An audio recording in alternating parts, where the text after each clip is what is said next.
Blood Moon ಈ ಒಂದು phenomenon ಅಂದರೆ ಈ ಒಂದು ನೈಸರ್ಗಿಕ ವಿಸ್ಮಯ, ಪ್ರಾಕೃತಿಕ ವಿಸ್ಮಯ, ಖಗೋಳ ವಿದ್ಯಮಾನ ಇವತ್ತು ನಡೀತಾ ಇರೋದು. ಖಗ್ರಾಸ ಚಂದ್ರಗ್ರಹಣ ಹಿನ್ನೆಲೆಯಲ್ಲಿ ಈ ರಕ್ತ ಚಂದಿರನ ದರ್ಶನ ಇವತ್ತು ನಮ್ಮ ದೇಶದಲ್ಲಿ ಆಗ್ತಾ ಇದೆ. ಸೊ ಯಾಕಾಗುತ್ತೆ ರಕ್ತ ಚಂದಿರದ ಆ ಒಂದು ಬಣ್ಣ ಬರಲಿಕ್ಕೆ ಕಾರಣ ಏನು ಎಲ್ಲದರ ಕುರಿತಾಗಿ ನಾವು ಮುಂದೆ ತಿಳ್ಕೊಳ್ತಾ ಹೋಗೋಣ ಕಾರ್ಯಕ್ರಮದಲ್ಲಿ.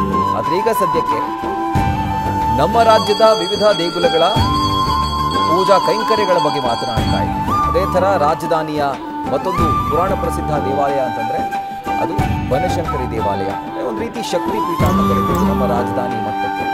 ಈಗ ನಮ್ಮ ಪ್ರತಿನಿಧಿ ಗಣಪತಿ ಈಗ ಬನಶಂಕರಿ ದೇವಾಲಯದಿಂದ ನೇರ ಸಂಪರ್ಕದಲ್ಲಿ ಜಾಯಿನ್ ಆಗಿದ್ದಾರೆ. ಗಣಪತಿ, ಬನಶಂಕರಿ ದೇವಿ ಅಂತಂದರೆ ರಾಜಧಾನಿಯ ಮಟ್ಟಿಗೆ ಒಂದು ರೀತಿ ಶಕ್ತಿಪೀಠ ಇದ್ದ ಹಾಗೆ. ಸೊ ಅನೇಕ ಜನ ಬೇರೆ ಬೇರೆ ಭಾಗದಿಂದ ಬನಶಂಕರಿ ದೇವಾಲಯಕ್ಕೆ ತೆರಳಿ ಅಲ್ಲಿ ಪೂಜೆಯನ್ನು ಸಲ್ಲಿಸ್ತಾರೆ, ದೇವಿಯ ದರ್ಶನ ಪಡಿತಾರೆ. ಎಸ್ಪೆಷಲಿ ಈ ಅಮಾವಾಸ್ಯೆ ಪೂಜೆ ಇದೆಲ್ಲವೂ ಕೂಡ ವಿಶೇಷವಾಗಿರುತ್ತೆ. ಸೊ ಇವತ್ತು ಗ್ರಹಣ ಕಾಲದಲ್ಲಿ ಏನಾದರೂ ಆ ರೀತಿ ವಿಶೇಷ ಪೂಜೆಯನ್ನು ಕೈಗೊಳ್ಳಲಾಗ್ತಾ ಇದೆ ಅಂದರೆ ಗ್ರಹಣ ಸಂಭವಿಸೋಕ್ಕಿಂತ ಮುಂಚೆನೆ ಅಥವಾ ಈಗೆಲ್ಲ ಯಾವ ರೀತಿ ವಿಶೇಷ ಪೂಜೆ ಅಲ್ಲಿ ನಡೀತಾ ಇದೆ?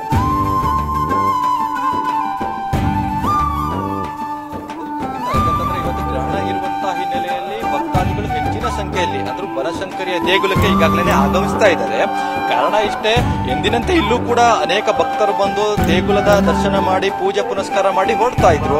ಆದ್ರೆ ಇವತ್ತು ಚಂದ್ರಗ್ರಹಣ ಹಿನ್ನೆಲೆಯಲ್ಲಿ ಅತಿ ಹೆಚ್ಚಿನ ಸಂಖ್ಯೆಯಲ್ಲಿ ದೇಗುಲಕ್ಕೆ ಆಗಮಿಸ್ತಾ ಇದ್ದಾರೆ. ಕಾರಣ ಏನು ಅಂತಂದ್ರೆ ಇನ್ನೇನು ಕೆಲವೇ ಗಂಟೆಗಳಲ್ಲಿ ಅಂದ್ರೆ ಸುಮಾರು ಸಂಜೆ 6 ಗಂಟೆಗಳ ಕಾಲದಲ್ಲಿ ಈ ದೇಗುಲದ ಬಾಗಿಲು ಕ್ಲೋಸ್ ಆಗುವಂತಹ ಹಿನ್ನೆಲೆಯಲ್ಲಿ ದೇಗುಲಕ್ಕೆ ಅತಿ ಹೆಚ್ಚಿನ ಸಂಖ್ಯೆಯಲ್ಲಿ ಭಕ್ತರು ಬಂದು ಇವತ್ತು ಪೂಜೆ ಪುನಸ್ಕಾರವನ್ನ ಮಾಡ್ತಾರೆ. ರಾಹುಲ್, ವಿಶೇಷ ಅಂದ್ರೆ ಇವತ್ತು ಬನಶಂಕರಿ ಅಮ್ಮನ ಜನ್ಮ ಶತಮಾನೋತ್ಸವ ಕೂಡ ಇದೆ. ಈ ಹಿನ್ನೆಲೆಯಲ್ಲಿ ಗ್ರಹಣ ಜೊತೆಗೆ ಜನ್ಮ ಶತಮಾನೋತ್ಸವ ಇರುವಂತಹ ಹಿನ್ನೆಲೆಯಲ್ಲಿ ಎರಡೂ ಪೂಜೆ ಕೂಡ ಇವತ್ತು ಬನಶಂಕರಿ ದೇಗುಲದಲ್ಲಿ ನಡೆಯುತ್ತೆ.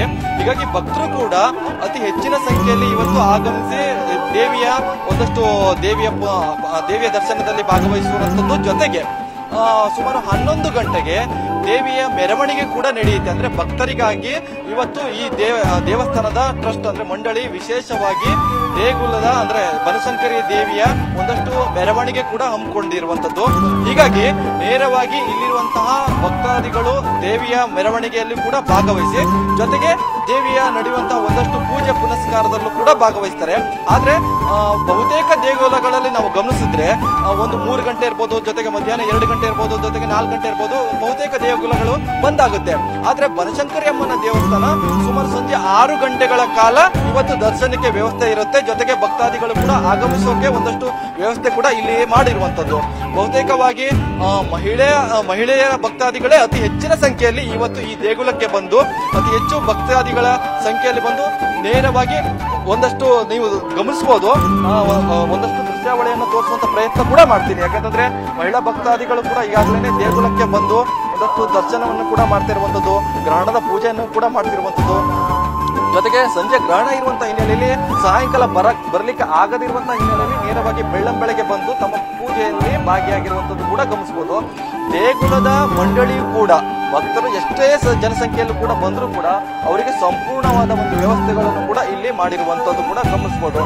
ಜೊತೆಗೆ ಇವತ್ತು ಭಾನುವಾರ ಆಗಿರುವಂತಹ ಹಿನ್ನೆಲೆಯಲ್ಲಿ ಬಹುತೇಕ ಕಡೆ ರಜೆ ಇರುವಂತಹ ಹಿನ್ನೆಲೆಯಲ್ಲಿ ಇವತ್ತು ಅತಿ ಹೆಚ್ಚಿನ ಸಂಖ್ಯೆ ಈ ಬನಶಂಕರಿ ಅಮ್ಮನ ದೇಗುಲಕ್ಕೆ ಬರುವಂತಹ ನಿರೀಕ್ಷೆ ಕೂಡ ಇರುವಂತದ್ದು. ಹೀಗಾಗಿ ಬನಶಂಕರಿ ಅಮ್ಮನ ದೇಗುಲಕ್ಕೆ ಎಂದಿನಂತೆ ಭಕ್ತಾದಿಗಳು ಆಗಮಿಸಿದ್ರು ಕೂಡ ಗ್ರಹಣದ ಹಿನ್ನೆಲೆಯಲ್ಲಿ ಆದಷ್ಟು ಬೇಗ ಈ ದೇಗುಲಕ್ಕೆ ಆಗಮಿಸಿ ಒಂದಷ್ಟು ಪೂಜೆಯಲ್ಲಿ ಭಾಗಿಯಾಗಿ ಸಾಯಂಕಾಲ 6 ಗಂಟೆಯ ಒಳಗಾಗಿ ದೇಗುಲದ ಮಂಡಳಿ ಕೂಡ ಹೇಳಿರುವಂತದ್ದು ಇಷ್ಟೇನೆ.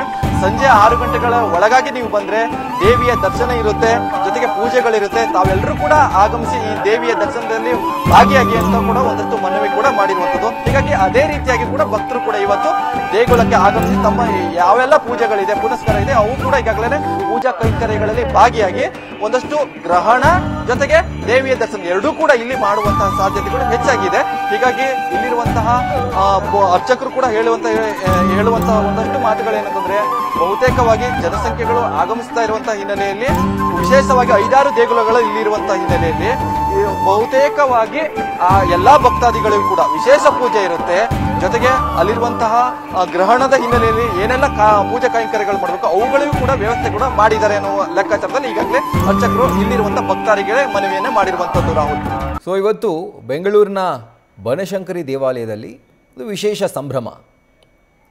ಬನಶಂಕರಿ ತಾಯಿಯ ಜನ್ಮ ಉತ್ಸವ ಇವತ್ತು. ಹಾಗಾಗಿ ರಥೋತ್ಸವ ಇರುತ್ತೆ, ಇದೆಲ್ಲವೂ ಕೂಡ ನಡೆಯುತ್ತೆ. ವಿಶೇಷ ಪೂಜೆಗಳು ನಡೀತಿದ್ದಾವೆ. ಭಕ್ತಾದಿಗಳು ಕೂಡ ಹೆಚ್ಚಿನ ಸಂಖ್ಯೆಯಲ್ಲಿ ದೇವಸ್ಥಾನಕ್ಕೆ ಬಂದು ದೇವಿಯ ದರ್ಶನ ಪಡಿತಾ ಇದ್ದಾರೆ. ಸೊ ಇದು ಒಂದು ಕಡೆ ಆದರೆ ಇವತ್ತು ಗ್ರಹಣ ಬೇರೆ. ಸೊ ಎಲ್ಲೋ ಒಂದು ಕಡೆ ಗ್ರಹಣದ ಎಫೆಕ್ಟ್ ಈ ಒಂದು ವಿಶೇಷ ಸಂಭ್ರಮ ಅಥವಾ ಆಚರಣೆ ಏನಿದೆ ದೇವಾಲಯದಲ್ಲಿ ಅದಕ್ಕೆ ತಟ್ಟುತ್ತಾ ಹಾಗಿದ್ರೆ? ಸೊ ಈ ಪ್ರಶ್ನೆನ ಬಹುಶಃ ಆಡಳಿತ ಮಂಡಳಿನೇ ಕೊಡಬೇಕು. ಯಾಕೆ ಅಂತಂದರೆ ಗ್ರಹಣದ ದಿನ ಏನೂ ಮಾಡಬಾರ್ದು ಅಂತ ಹೇಳ್ತಾರೆ. ಅಂದರೆ ಯಾವುದಾದ್ರೂ ಒಳ್ಳೆ ಕಾರ್ಯಗಳನ್ನ ನಾವು ಶುರು ಮಾಡಬೇಕಿದ್ರೆ ಅಥವಾ ಏನಾದರೂ ಒಳ್ಳೆ ಕಾರ್ಯಗಳನ್ನ ಕೈಗೊಳ್ಳಬೇಕಿದ್ರೆ ಬೇಡ ಇವತ್ತು ಗ್ರಹಣ ಅಂತ ಹೇಳಿ ಅದನ್ನು ನಿರಾಕರಿಸ್ತಾರೆ ಮಾಡೋದಕ್ಕೆ. ಆದರೆ ಅದಕ್ಕೆ ತದ್ವಿರುದ್ಧವಾಗಿ ಇವತ್ತು ನೋಡಿ, ಬನಶಂಕರಮ್ಮ ಅವರ ಒಂದು ಜನ್ಮ ಉತ್ಸವ ಇವತ್ತು, ರಥೋತ್ಸವ ಇದೆ, ವಿಶೇಷ ಪೂಜೆ ಇದೆ, ಗ್ರಹಣ ದಿನ ಕೂಡ ಇವತ್ತೆ. ಸೊ ಎಲ್ಲೊಂದು ಕಡೆ ಪೂಜೆಗೂ ಗ್ರಹಣಕ್ಕೂ ಯಾವುದೇ ಸಂಬಂಧ ಇಲ್ಲ ಅನ್ನೋದು ಬಹುಶಃ ಇದರಿಂದ ಗೊತ್ತಾಗ್ತಾ ಇದೆ. ನ್ಯೂಸ್ ಫಸ್ಟ್ ನಿರ್ಭೀತಿಯಿಂದ ನಿಮ್ಮ ಪರವಾಗಿ.